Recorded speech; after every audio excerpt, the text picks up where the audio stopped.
And the very last one is more the end discussion of Hardwood. I did my game review of Hardwood, what I thought about it. Uh, and I can tell you this, I got burnt out on Hardwood pretty quickly because I have a level 26 warrior, a level 27 mage, and I think like level 12 dagger rogue. Um, Great little game. Like I said, I'm pretty sure it's free. Don't quote me on that. Check it out on Steam. If it is, buy me like $5 at most. Uh, the problem with it is that there's just not enough stuff there to give you the experience, so that one, you don't get burnt out on the game, and two, it's not so much of a grind. Um, One of the things, and this is kind of a spoiler too that I found out, so if you don't want any spoilers, skip past this part. Mages don't get their final skill to level 25. Warrior got his at 20, and I never bothered with the priest, and never really. Once I got to the road to level 12, I'm like, okay, I'm done with this, because it was mostly just a grind to try to get Santa hats and stuff like that, the little Christmas cosmetics and stuff like that. There's no, there's certain quests, but it's more like collect this type of quest and then turn it in. But because it seems to, the quests for each one seems to get boosted between 5 to 7 levels per new one, and after that, it's you're literally just grinding against enemies. There's no side quests. There's no bounties or something like that. Hey, take out 20 boars, and then once you do that, come back here, turn that in, and boom, there's a bounty to take on this boss.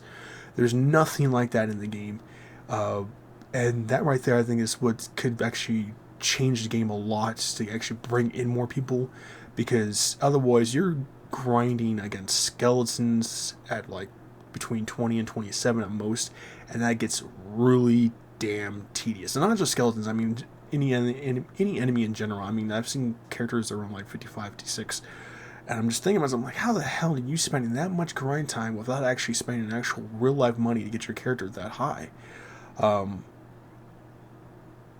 One of the things that I put in the description below of the previous video, what would have liked to see is bleed and poison would have been two really good ones for, especially for the rogue. Um, One of the ones that I think they should do is Diablo 2 Resurrected at best is shared stashes. That would come in really handy, because if you're just keeping them separate, once again you're back to that grind pattern, and and it's it's gonna be a lot to do. Um, when it comes to different character classes, there's different workbenches that are spread over the map for each ones. I would pretty much like to see that actually be, if you're going to do something like that, set up some sort of blacksmith. They do have something like that is strictly just for the warrior, and then on to the far left side of the wood area, they have one area there for the rogue and for the wizard or mage, and then further northeast, I need to hear a car go by, so I do apologize. For the northeast is more for like the mage and the priest. That is just too spread far out. You know, um, if he's still going to keep the camp, or if he's going to keep a small town or something like that, keep it within the actual area itself. I mean, the family background, so I do apologize. Um, Instead of actually having going to so far out and not going to either getting mobbed up by a bunch of enemies trying to get to that certain place to upgrade your stuff like that, or it's just too time consuming. Um, One of the things I noticed too is that it takes 10,000 gold to get one horse or a mount, that I noticed. And even then, people still have to travel on their mount to get to the destinations they're trying to get to. One of the things that he or she, or the creators or whatever, should put in there is some sort of uh, markers or teleportation markers to these different areas, waypoints, whatever you want to call it, so people don't actually have to walk or run all the way to the other side of the map to try to turn one quest, or try on taking one enemy. And if you figure, not getting mobbed up on, and then actually getting on the other side of the map, you're wasting like a good 2 or 3 minutes each time. Um, one of the things I noticed too is when it came to this gameplay, it really seemed to favor the warrior more than the any other characters. Um, I think the rogue could get a little more love. I mean, you're getting only really the bow, and I tried switching over from a dagger shield rogue to a bow rogue, and was just getting annihilated. Um, like I said, this game is still early access, so there's a lot of stuff they can still add, a lot of stuff they can remake or fix or whatnot. Uh, but I don't think the rogue gets enough love in that area. I've seen it be more favored towards the mage, the priest, and the warrior, and apparently on the Wikipedia, the priest is the best one, or your monk, or your healer, your paladin, whatever the hell you want to call them. The problem with that is they're only really going to be good with actual team members. Trying to do that single-handedly, you know, sounds nice, but when most of, if not all your spells are completely defensive and you're just using normal attack, you're really going to struggle against, hordes of enemies where the warrior has like a little claw swipe, the rogue has like shurikens, the mage I actually found to be the best when it comes to actual taking on multiple mobs, in my opinion, because you have some form of like chain lightning and you have a fireball, so you can take on more of them. But the mage is also more squishy too, so you're gonna have to have more health. You're gonna have to have more health regeneration. Um, those two ones right there, health regeneration and cooldown reduction, I do not like in this game. Health regeneration takes way too damn long. You're talking like 3 or 5 seconds before you get an extra 50 health.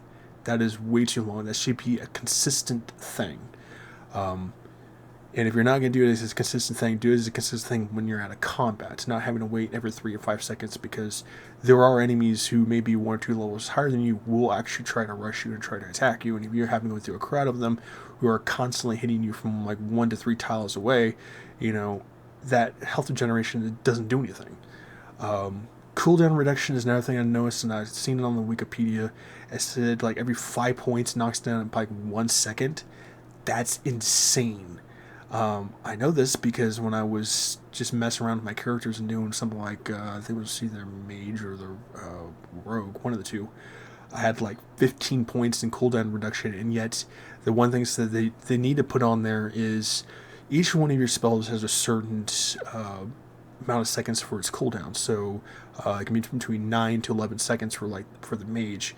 With cooldown reduction, it doesn't. You actually have to mathematically do it yourself instead of actually it taking away from what it would actually be. So if I'm putting, say, 10 points in there for a cooldown reduction to only give me 2 seconds off my skill points, it should say from going from 11 seconds to 9, not still saying 11 seconds, because like I said, you have to mathematically do that yourself.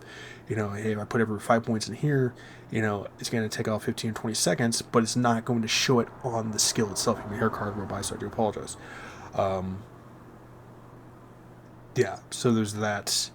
I don't have it brought up at the moment, but I'm trying to remember what the rest of the ones that I was wanting to talk about when it comes to that stuff like that. One of the other things I can say too, with the mage mostly, is that there is like skill damage and there's your actual regular damage itself. I think neither one of those should be on there. It should just be flat out actual damage itself. Me here and then the car go by, so I do apologize. Instead of, hey, this is the amount of damage of all your skills are doing together, and this is your actual regular damage. That might be a little confusing to new players, people who have never actually played pixel RPGs like that or roguelikes. Just keep it as a consistent flat damage. Keep them separate. Because you don't need both of them on there. The one thing that I could say I'm glad that they did not put in this game is what the hell would it be? Like inventory item size. So each item has its own inventory size. That's a good thing they didn't do. They kept it single-handed. Each individual squares. A lot of RPGs or roguelikes make that big mistake, or they want it designed like that to make the game even harder. one of the things still early access, so it may or may not be in that game itself, is deaths or death penalties. Diablo does best. If you die, you lose a certain amount of gold, you lose a certain amount of experience. So far, that's not in the early access, but it may be in the final game itself. I don't know when the actual final game is going to be coming out. I looked, and this game was like 2 years old, I think. I'd have to double check though. So there's quite a bit of stuff in there. Like I said, mostly it's just the XP grind. It's what's really going to kill you in this game, and it's really going to burn you out. So game developers, if you ever get a chance to see this, like I said, highly recommend put in side quests, put in bounties or something like that. Put in some form of like raid boss. Even if your game is still early access, trust me, it's gonna save people from getting burnt out on your game, and it's actually gonna bring in new people to say, hey, this may not be your typical roguelike, but here's some new stuff like that. Yeah, but that's just all my personal opinions is what I would like to see in Heartwood. I pretty much have the game installed now because I just got burned out on the goddamn game. But once the game actually comes to full access and stuff like that, it actually has an actual story mode or some form of campaign, which would be really cool too. Usually most multiplayer roguelikes will not have that. They may have like a main storyline, but it's not going to be like how would you put it? Like a full-on story. You'll have your little side quests to go with your main storyline, but it's not gonna be like this whole action-sized movie type of thing. But yeah, either way, stay safe, healthy, and sanitized. Make sure to like, subscribe, leave comments below. Make sure to check out some videos, and I hope my game discussion of Heartwood doesn't deter you from the game. Like I said, it's a good game, but the grind part's what's really good against you. So.